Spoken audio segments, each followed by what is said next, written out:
Terry, my phone has been ringing off the hook today. You've just done a flow through, basically at 90 cents to raise 2.75 million at 90 cents, and your stock is currently trading at just under 30. Can you tell us how you pulled this off?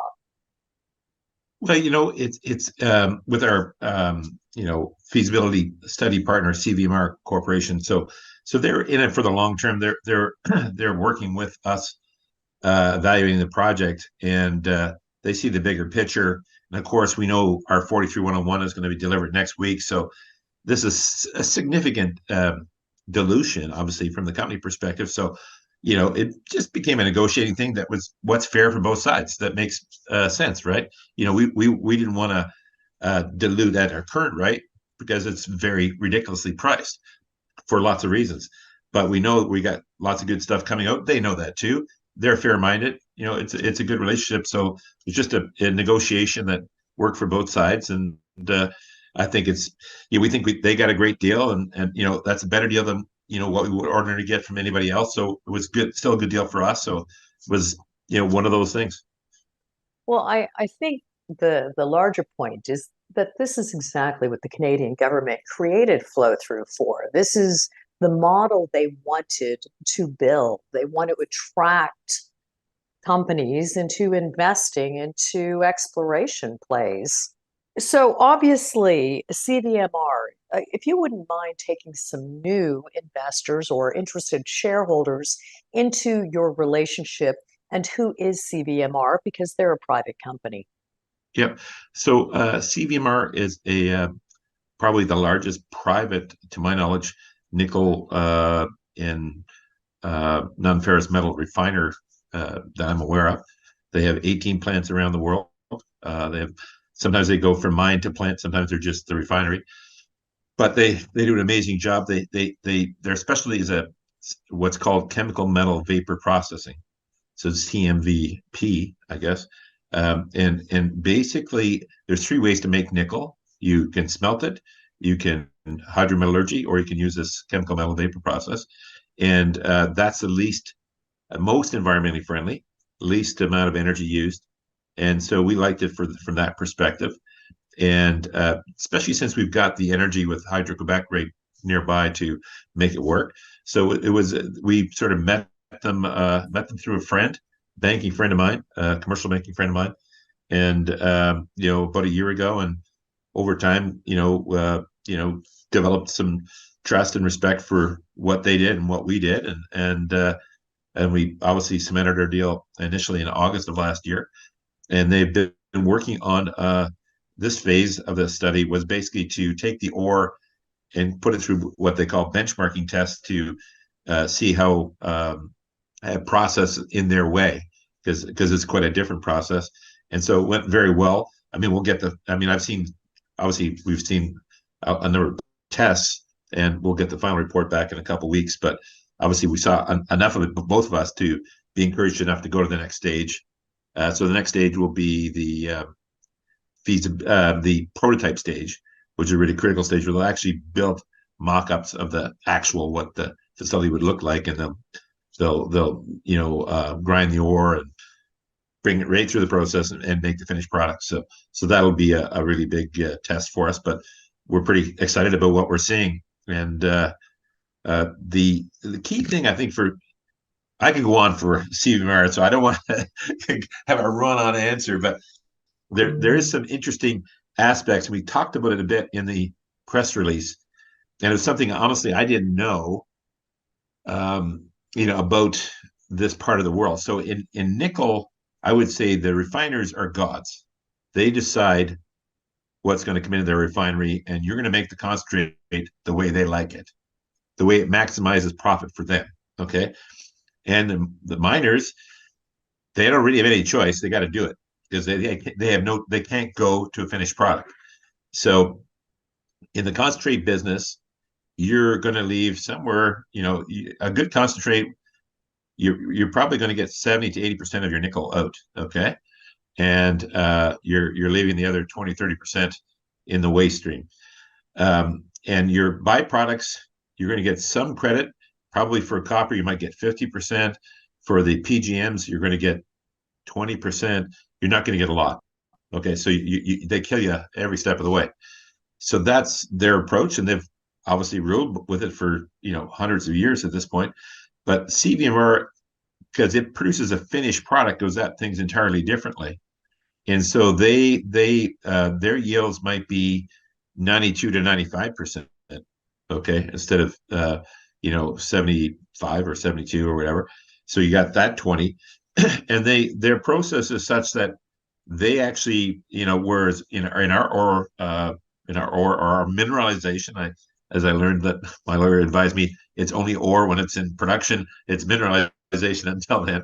So I have to watch my P's and Q's. So the mineralization is basically it's associated with iron.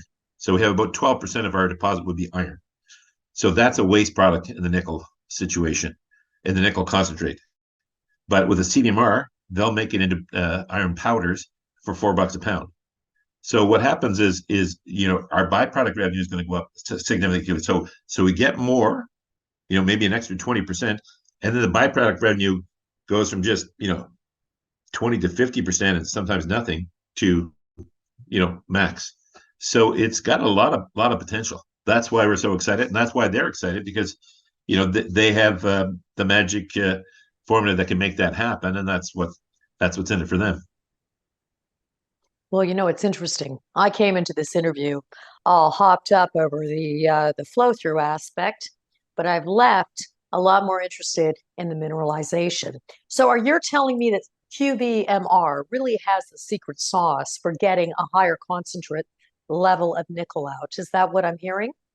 Yeah, I mean, I think what I understand, is it's beneficial that we have the hydroelectric power, because it does take power to make this work. And if you're in an area where power costs are extremely expensive, this would not be a good process. But because we're in an area where the hydroelectric power is quite reasonable, it's a very good process. And so with that circumstance, then we can move to these finished products in a very beneficial way for them and for us. That's my understanding. Well, this morning I received a number of copies of the latest Wall Street Journal article about how ESG is no longer as big of a enthusiast for the mining industry. I happen to disagree. So I want to draw everybody's attention to the fact that you have a broader vision of becoming Canada's first carbon neutral nickel mine. And you have been deploying all kinds of very innovative ways to do this.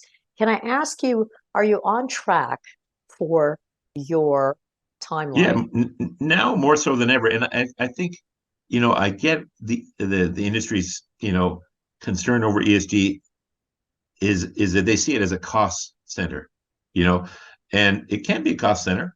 It definitely will be a cost center, but it can be a revenue center too, because I think what's going to happen, and we believe fully, that clean nickel is going to get paid a lot more than dirty nickel.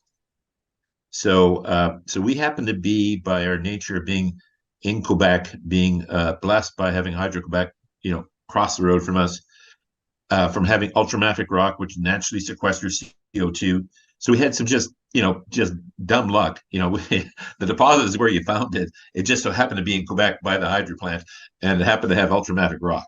That wasn't anything that Terry engineered, So that's just good luck. So, but any good business person takes advantage of his good breaks. So it's like we can take that, and then we can turn it into this, amazing opportunity to be the world's first carbon neutral nickel mine.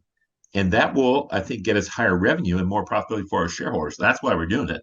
And of course, it fits into the environmental tone of things. And we obviously are very tight with that.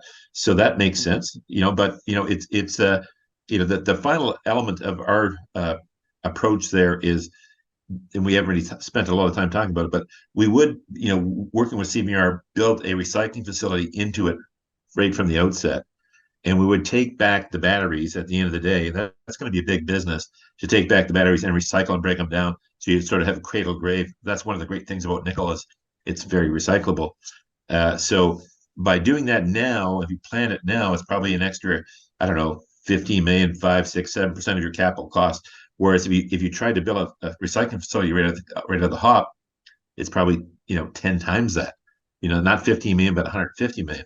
So by doing that, then you add all those elements together: the green energy from the Hydro Quebec, power stations, the ultramafic deposit naturally sequestering the CO2, using the low energy, the low carbon intensive CVMR process, and then adding the recycling facility gets us there, but also makes us very profitable, we think. So that's that. So it's the environment doesn't have to hurt your economics. I think if you plan it properly, and I think that's what we're saying.